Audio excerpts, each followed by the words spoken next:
Seigneur, à notre secours. Gloire au Père et au Fils et au Saint-Esprit, au Dieu qui est, qui était et qui vient, pour les siècles des siècles. Amen. L'ange du Seigneur porta l'annonce à Marie, et elle conçut du Saint-Esprit. Je vous salue Marie, pleine de grâce, le Seigneur est avec vous. Vous êtes bénie entre toutes les femmes, et Jésus, le fruit de vos entrailles, est béni.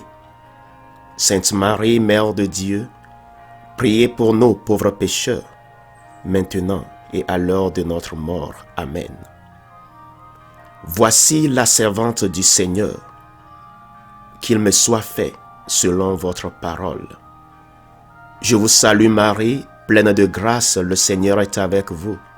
Vous êtes bénie entre toutes les femmes, et Jésus, le fruit de vos entrailles, est béni. Sainte Marie, Mère de Dieu, priez pour nous pauvres pécheurs, maintenant et à l'heure de notre mort. Amen. Et le Verbe s'est fait chair, et il a habité parmi nous. Je vous salue Marie, pleine de grâce, le Seigneur est avec vous. Vous êtes bénie entre toutes les femmes, et Jésus, le fruit de vos entrailles, est béni. Sainte Marie, Mère de Dieu, priez pour nous pauvres pécheurs, maintenant et à l'heure de notre mort. Amen. Priez pour nous, Sainte Marie, Mère de Dieu, afin que nous devenions dignes des promesses du Christ. Prions le Seigneur. Que ta grâce, Seigneur, notre Père, se répande en nos cœurs. Par le message de l'ange, tu nous as fait connaître l'incarnation de ton Fils bien-aimé. Conduis-nous par sa passion et par sa croix jusqu'à la gloire de la résurrection. Par Jésus, le Christ, notre Seigneur. Amen.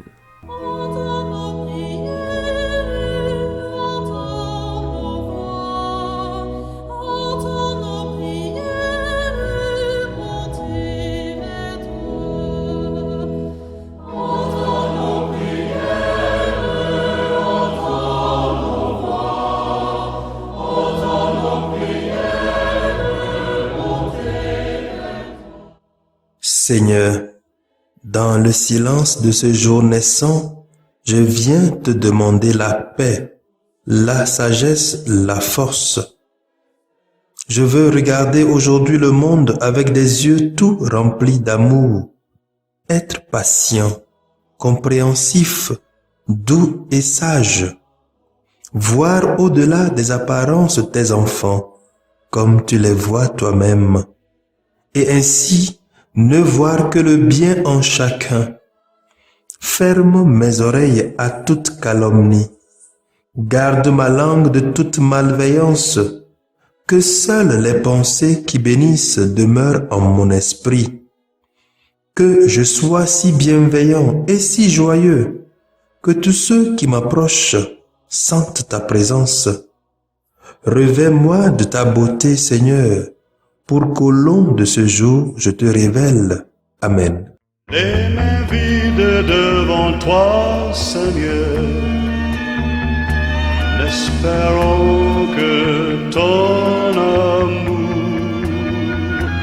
Ô Seigneur, guéris-nous, ô Seigneur, sauve-nous, donne-nous la paix.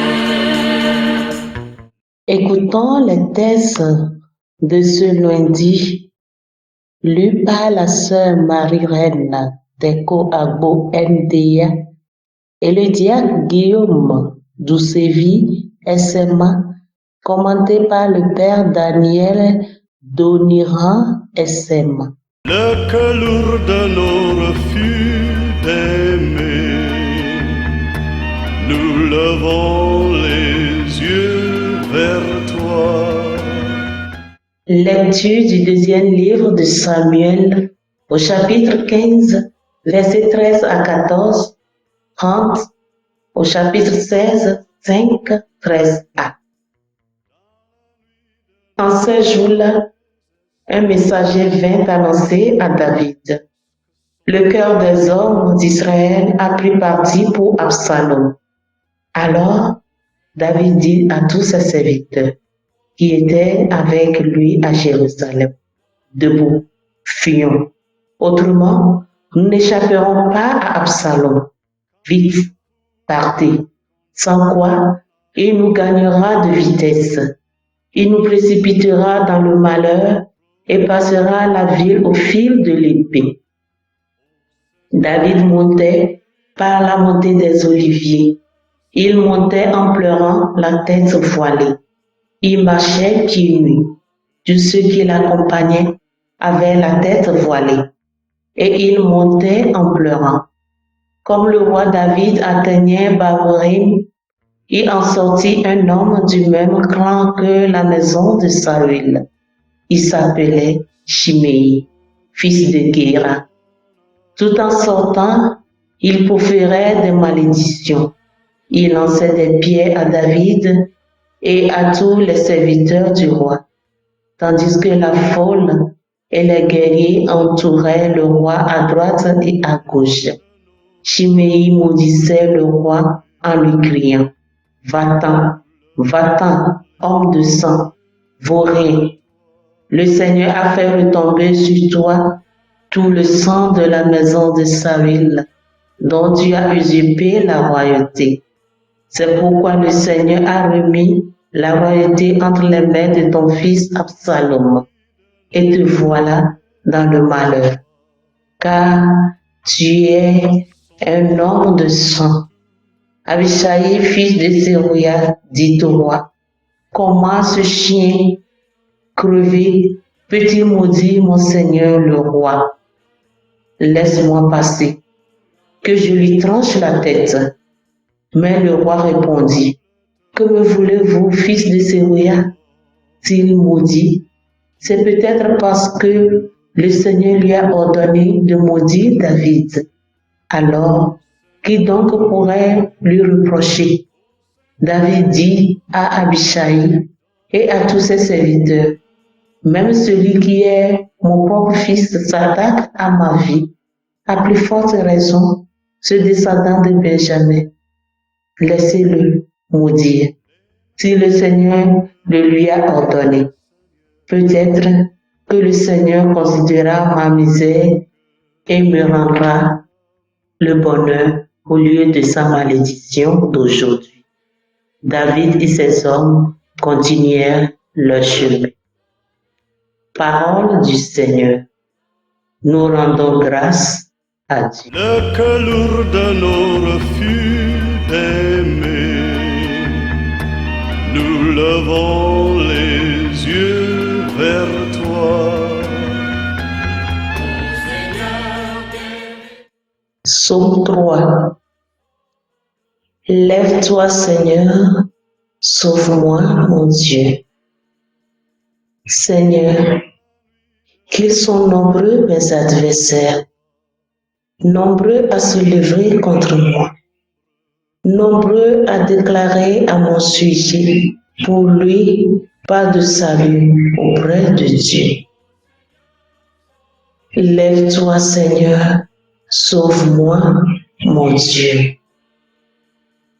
Mais toi, Seigneur, mon bouclier, ma gloire, tu tiens haute ma tête.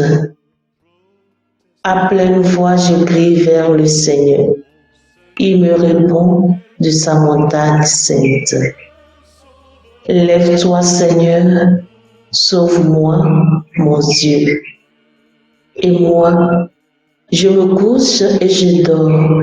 Je me veille. Le Seigneur est mon soutien.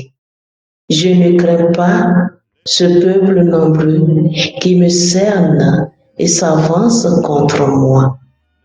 Lève-toi, Seigneur, sauve-moi, mon Dieu.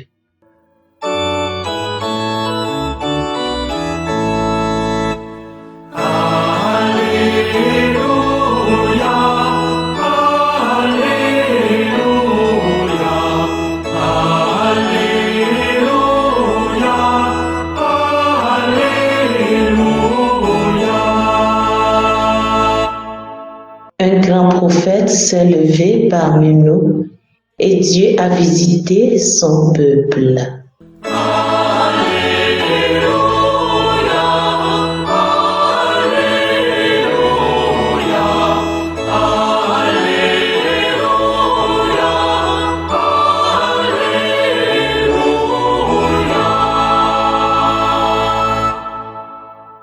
Le Seigneur soit avec vous et avec votre esprit.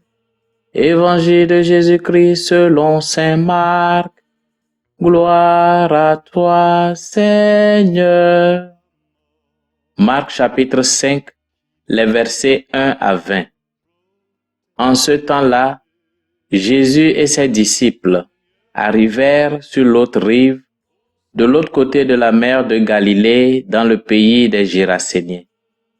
Comme Jésus sortait de la barque, aussitôt un homme possédé d'un esprit impur s'avança depuis les tombes à sa rencontre. Il habitait dans les tombeaux et personne ne pouvait plus l'attacher, même avec une chaîne. En effet, on l'avait souvent attaché avec des fers aux pieds et des chaînes. Mais il avait rompu les chaînes, brisé les fers, et personne ne pouvait le maîtriser. Sans arrêt nuit et jour, il était parmi les tombeaux et sur les collines, à crier et à se blesser avec des pierres. Voyant Jésus de loin, il accourut, se prosterna devant lui et cria d'une voix forte: « Que me veux-tu, Jésus, Fils du Dieu très haut? Je t'adjure par Dieu, ne me tourmente pas. » Jésus lui disait en effet: « Esprit impur, sors de cet homme. » Et il lui demandait: « Quel est ton nom? » L'homme lui dit: « Mon nom est Légion, car nous sommes beaucoup. » Et il suppliait Jésus avec insistance de ne pas les chasser en dehors du pays. Or, il y avait là du côté de la colline un grand troupeau de porcs qui cherchait sa nourriture. Alors les esprits impurs supplièrent Jésus: « Envoie-nous vers ces porcs et nous entrerons en eux. » Il le leur permit. Ils sortirent alors de l'homme et entrèrent dans les porcs. Du haut de la falaise, le troupeau se précipita dans la mer. Il y avait environ 2000 porcs et ils se noyaient dans la mer. Ceux qui les gardaient prirent la fuite. Ils annoncèrent la nouvelle dans la ville et dans la campagne, et les gens vinrent voir ce qui s'était passé.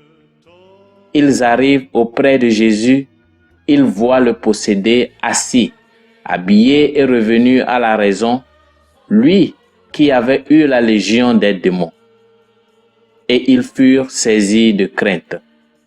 Ceux qui avaient vu tout cela leur racontèrent l'histoire du possédé et ce qui était arrivé au porc. Alors ils se mirent à supplier Jésus de quitter leur territoire.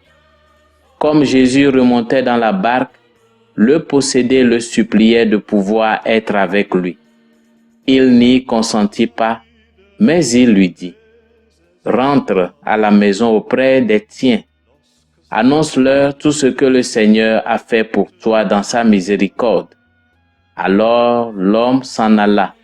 Il se mit à proclamer dans la région de la Décapole ce que Jésus avait fait pour lui, et tout le monde était dans l'admiration. Acclamons la parole de Dieu.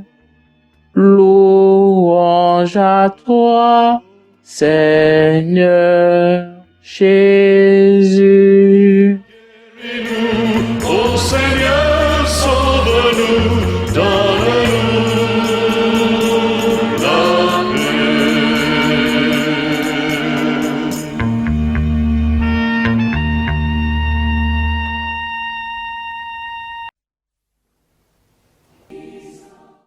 Aujourd'hui, nous découvrons un passage de l'Évangile qui en fera sourire plus d'un. S'imaginer environ 2000 porcs se précipitant au bas de la montagne a quelque chose de comique. Mais les portiers, eux, ne goûtaient pas l'humour de la situation. Ils se fâchaient beaucoup et demandaient à Jésus de quitter leur territoire. Même si humainement parlant, elle peut paraître logique, cette attitude n'en demeure pas moins franchement condamnable. Ils préféraient conserver leur cochon plutôt que de voir le possédé guéri. Plutôt les biens matériels qui nous apportent argent et bien-être que la vie digne d'un homme qui n'est pas des nôtres. Car celui qui était possédé par un esprit mauvais, sans arrêt nuit et jour, était parmi les tombeaux et sur les collines à crier et à se blesser avec des pierres. Marc 5,5. Nous courons aussi bien souvent le danger de nous attacher à ce qui est à nous et de désespérer quand nous le perdons. Jésus accorda toujours la première place aux personnes, même avant les lois et les puissants de son temps. Mais nous, trop souvent, ne passons qu'à nous et à ceux qui nous rendent heureux. Alors, même que l'égoïsme n'apporte jamais le bonheur.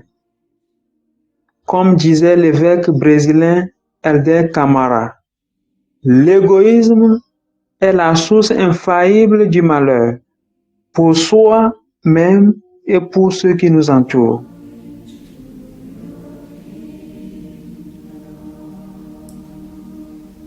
Que le Seigneur Tout-Puissant et Miséricordieux nous bénisse et nous garde, le Père, le Fils et le Saint-Esprit. Amen. Bénissons le Seigneur. Nous